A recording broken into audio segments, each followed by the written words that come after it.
नमस्ते, आप सबको मेरा प्रणाम। तो हुआ ये था कि एक बार जो भूदेवी हैं, वे माँ गर्भवती हुई। तो इसका कारण यही है कि जब भगवान वराह ने भूदेवी की रक्षा की, उस समय पर उन्होंने माँ को अपने अर्धांगिनी के तौर पर स्वीकार किया था। माँ को प्रसव पीड़ा का अनुभव नहीं हो रहा था और बालक बाहर आने को तैयार ही नहीं था। और आगे चलकर जब माँ ने एक सुंदर बच्चे को जन्म दिया, बालक का नाम रखा गया नरक। नरक जो था वो एकदम आज्ञाकारी पुत्र था और उन्होंने अपने पिता की आज्ञा को शिरोधार्य मानते हुए उसी दिन से माँ कामाख्या की भक्ति और उपासना जो है वो शुरू कर दी। ये जो असुरों की मित्रता थी वो नरक के ऊपर ऐसा प्रभाव दिखाने लगी कि उसने धीरे धीरे माँ कामाख्या की भक्ति करना बंद कर दिया कि मैं अब कामाख्या की पूजा नहीं करूंगा, अब मैं कामाख्या को अपनी पत्नी के तौर पर प्राप्त करूंगा। माँ ने भी एक चुनौती उनको दी, मैं चाहती हूँ कि आप एक रात के अंदर सिर्फ जो नीलाचल पर्वत है उसके मूल से लेकर शिखर तक मेरे लिए कुछ सीढ़ियाँ बना कर दे। सूर्योदय होने से पहले, अर्थात मुर्गे ने जब बांग पुकारना शुरू किया उसके पहले अगर ये सीढ़ियाँ नहीं बनी तो मैं आपके महल पर विवाह करके नहीं आऊँगी। उसने अपने सैनिकों को तैयार किया, अपने सिपाहियों को तैयार किया, अपनी पूरी सेना को तैयार किया।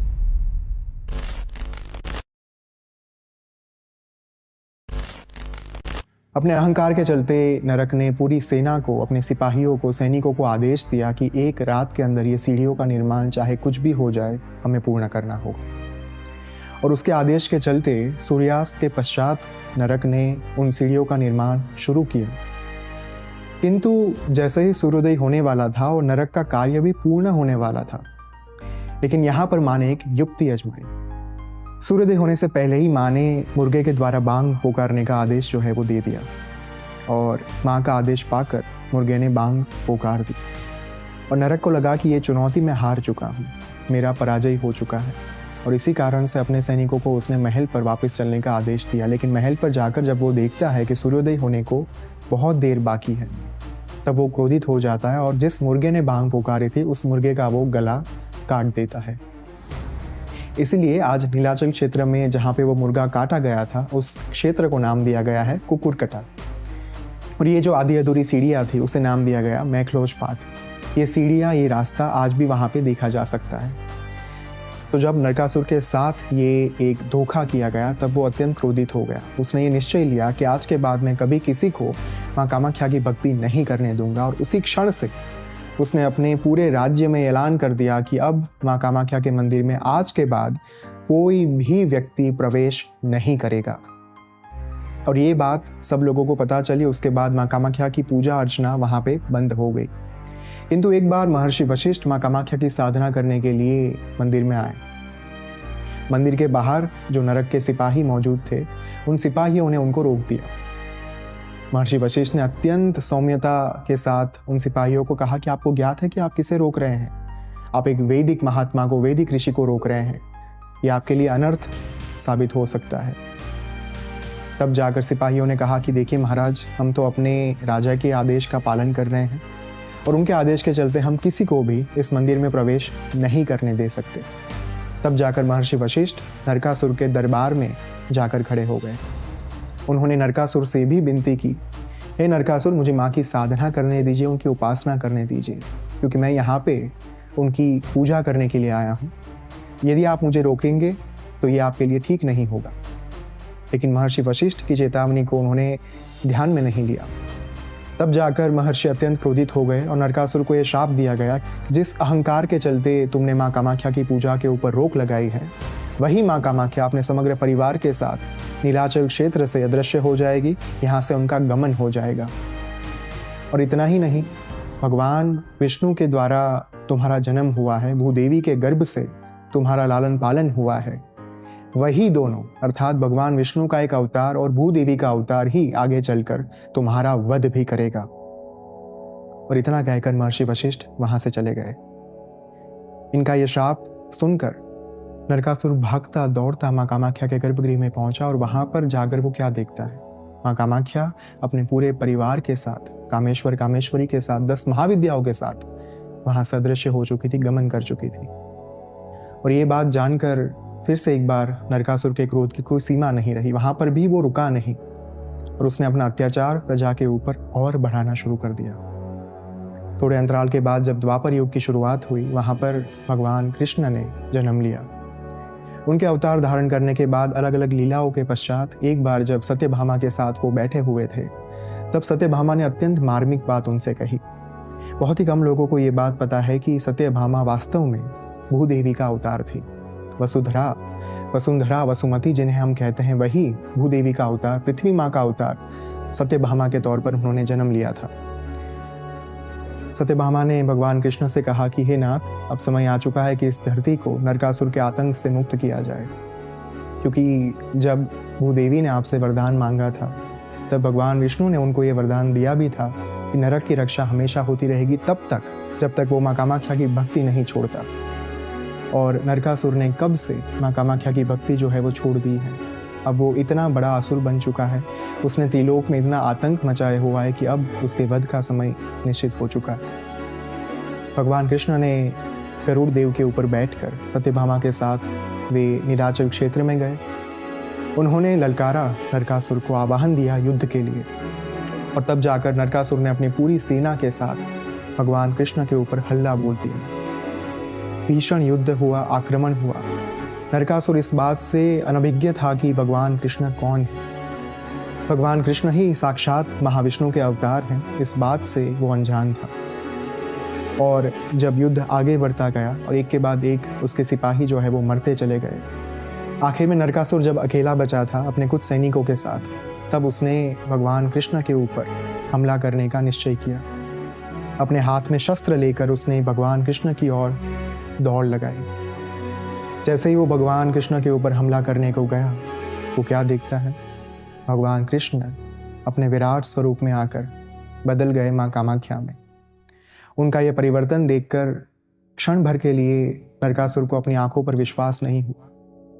लेकिन तब माँ कामाख्या ने उसे कहा कि आप जिसे कृष्ण समझ रहे हैं वही आपके पिता हैं, और आप जिसे कृष्ण समझ रहे हैं वही आपकी आराध्या भी है, यानी कि मैं ही कृष्ण हूँ और कृष्ण ही कामाख्या है। तब जाकर नरकासुर को अपनी भूल का एहसास हुआ, लेकिन तब तक बहुत देर हो चुकी थी। माँ कामाख्या ने एक ही क्षण में नरकासुर का वध कर दिया। उस वध के पश्चात जब भगवान कृष्ण वापस लौट आए, तब सभी जो कामाख्या के प्रजा गण थे, उन्होंने महर्षि वशिष्ठ के पास जाकर ये विनती की कि आपके श्राप के कारण माँ कामाख्या नीलाचल क्षेत्र से अदृश्य हो चुकी हैं। अब आप ही इस श्राप का कोई निवारण लाइए। तब जाकर महर्षि वशिष्ठ ने उन्हें आश्वस्त किया कि अब आगे से माँ कामाख्या वामाचार पद्धति से पूजी जाएंगी। उनकी साधना आराधना वामाचार पद्धति से ही हो पाएगी। अब यहाँ पर हम जो वामाचार पद्धति को समझते हैं कि बलि देना या फिर अल्कोहल के साथ माँ की पूजा करना, शास्त्रों में एक अलग मत दिया गया है। शास्त्रों के मुताबिक पंचमकार जो है वो बहुत अलग है। मान लीजिए जो हम मछली की बात करते हैं, जिस मछली का भोग अर्पण किया जाता है नैवेद्य के तौर पर, वो मछली क्या है? वो मछली वास्तव में हमारी कुंडलिनी शक्ति है, जो आखिर में मूलाधार चक्र से निकलकर अलग अलग 7 चक्रों का विभेदन कर सहस्रार चक्र में पहुंचती है, और उसका संगम, उसका मिलन जो है वो भगवान शिव के साथ होता है। और ये जो मिलन है उसे शास्त्रों ने नाम दिया मैथुन। तो ये जो मैथुन की क्रिया है वो इस तरीके से वहाँ पर दिखाई गई है। लेकिन वामाचार का जो एक लिटरल सेंस में हमने अर्थ ले लिया, उसके कारण बलि प्रथा शुरू हो गई। उसी के कारण हमने निर्दोष प्राणी और पशु के जीव लेने की शुरुआत कर दी, जबकि वो वास्तव में वामाचार प्रथा थी ही नहीं। ये सभी प्रथाएं कहीं ना कहीं हमारे मानसिक साधना के तौर पर करे जाने वाली साधनाओं में समाविष्ट थी। लेकिन हमने इन सभी चीज़ों को लिटरल सेंस में लेना शुरू कर दिया, और एक ऐसी क्रूर पद्धति लाई गई साधना की, जिस क्रूर पद्धति के कारण हमने निर्दोष पशुओं की जीव हत्या करना शुरू कर दिया। तो उसी क्षण से माँ कामाख्या की जो है वामाचार पद्धति के साथ, अर्थात तांत्रिक विधि विधान के साथ पूजा अर्चना साधना आराधना शुरू हुई। तो ये कहानी थी नरकासुर के वध की। जब एक मनुष्य अपने ही स्वभाव के कारण, अपनी प्रकृति के कारण विकारों में लिप्त हो जाता है, अपनी नकारात्मक वृत्तियों में लिप्त हो जाता है, तब वो मनुष्य भी, चाहे वो मनुष्य भगवान विष्णु का ही अंश क्यों ना हो, भूदेवी का अवतार ही क्यों ना हो, किंतु उसकी स्वयं की वृत्ति के कारण, उसकी प्रकृति के कारण वो मनुष्य असुर बन सकता है।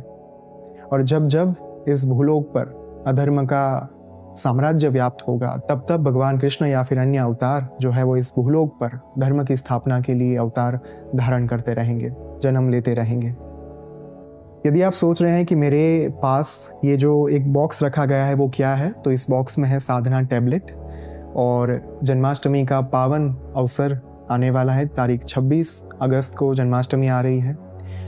जब भी आप साधना करने के लिए बैठे तो साधना ऐप के माध्यम से मान लीजिए आप साधना कर रहे हैं, तो हमेशा हमारे मन में एक प्रश्न रहता है कि क्या मोबाइल के माध्यम से साधना करने से वो पवित्रता हमें प्राप्त हो सकती है, क्योंकि मोबाइल हम पूरा दिन अपने साथ रखते हैं, सभी जगहों पे साथ में रखते हैं।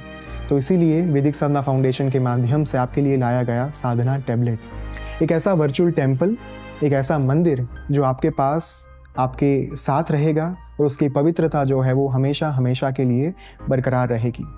तो इस साधना टैबलेट के ऊपर एडिशनल 5% डिस्काउंट जो है वो आपको प्राप्त हो रहा है। साधना टैबलेट को खरीदने के लिए लिंक यहाँ पे डिस्क्रिप्शन बॉक्स में आपको दी जा रही है, तो आज ही साधना टैबलेट को खरीदिए। वहाँ पे आपको 4 बहुत सुदीर्घ प्रवृत्तियाँ, सुंदर प्रवृत्तियाँ करने का अवसर प्राप्त होगा। साधना, संगीत, सत्संग और स्वाध्याय, इन 4 प्रवृत्तियों के माध्यम से आप ईश्वर के और समीप आ पाएंगे और उनका अनुभव, उनका साक्षात्कार भी कर पाएंगे।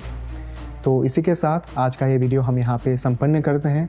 अगर आपको ऐसी ही कथाएं और चाहिए तो प्लीज़ हमें कमेंट सेक्शन में बताइएगा। आपको ये वीडियो कैसा लगा ये भी हमें बताइएगा, और ऐसे ही वीडियो आगे लाने के लिए आपका बहुत सारा सपोर्ट हमें चाहिए होगा।